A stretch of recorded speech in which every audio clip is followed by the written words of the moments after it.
Alright, so it's been quite some time since I posted anything about the E36, which in the last video I did post.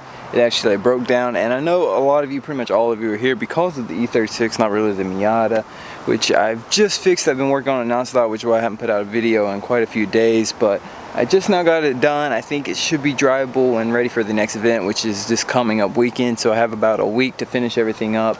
But I figured since all of you are pretty much here for the E36, I'd go through just over the whole car, what broke, what I've changed, what I fixed, and then I'll just take it, maybe do like a burnout, some few little skids just to show you all. It'll be a real quick video, just brief, but I just wanted to update you all on the E36, so I'll get to that now. So first off, the car looks like absolute garbage right now. The whole front's missing, and I'm repainting the shark teeth on both sides and just the car in general. But don't worry about any of that. I'm working on it. It's going to be handled. I got a bunch of cool stuff planned for it. But now moving on to what I actually fixed. The main thing was the engine mounts, which I replaced on both sides, and it moved the whole engine back like about an inch, and it also moved it up a bit, which I already knew that one of the mounts is bad. You can just look and see that it had like moved forward, or it's not holding the engine in place, that is. So I figured both sides were bad, so I went ahead and changed those and also changed the transmission mounts. But whenever I undid the engine mounts, the bolt on them, they actually both came apart. They were broke in two pieces, so literally the only thing holding the engine in place was just gravity, the weight of it just holding it down. So they've both completely been broke for who knows how long. It's obviously not a good thing when your engine's just laying there, but I changed both of them out. I wish I would have kept the mounts, I actually threw them away, but I do have a photo, I'll put it up. But it's nice to get those changed out, and the car should drive a lot better now that the engine's actually held in place. But other than that, I thought I had snapped my exhaust or something right here along the headers, but what had happened, I don't know if I can get a shot of it, but these are OBD2 headers, so they have like a ports for the O2 sensors on both of them. They're two separate ones, groups of threes. I'm rambling here, but one of them, the one on the back side, had actually backed out. So like the bolt that was plugging the hole flew out, which left a big hole right on my headers outside the motor. It's probably about the size of a quarter, maybe a bit smaller.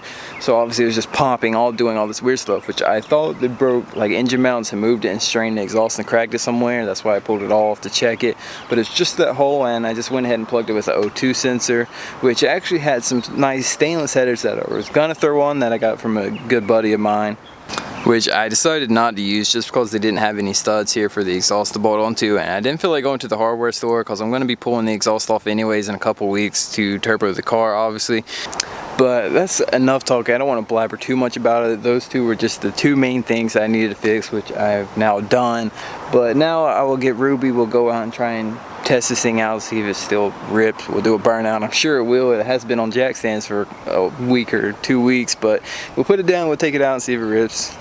Alright, so I've drove around and I'm in the middle of nowhere right now. I was planning to do a few skids, but before I even got about 2 miles away from the house, in like second gear above like 2,000 RPM or so, it started thudding under the car, which I know for a fact it's either like the flex disc or the carrier bearing, either or. It's gone out before, and whenever you're giving it like any significant amount of torque, like even like 3,000, 4,000 RPM, it starts thudding and gets worse and worse.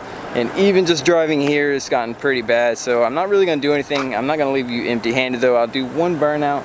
I don't think that'll hurt it too much. I'm just trying to get it home, and hopefully I can order one in before the drift event, which I have about a week, so it's going to be cutting it close.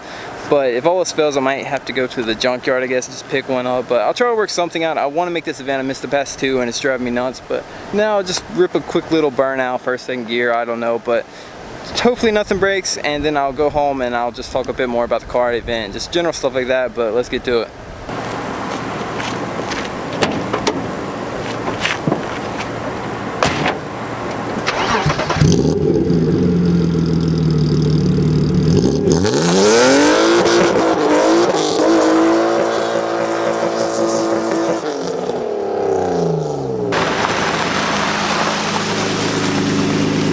Okay, so we made it back, and I know this isn't exactly the most interesting video. It's not even a real video. It's just me giving an update on the car because I haven't posted any real content on it in months at this point.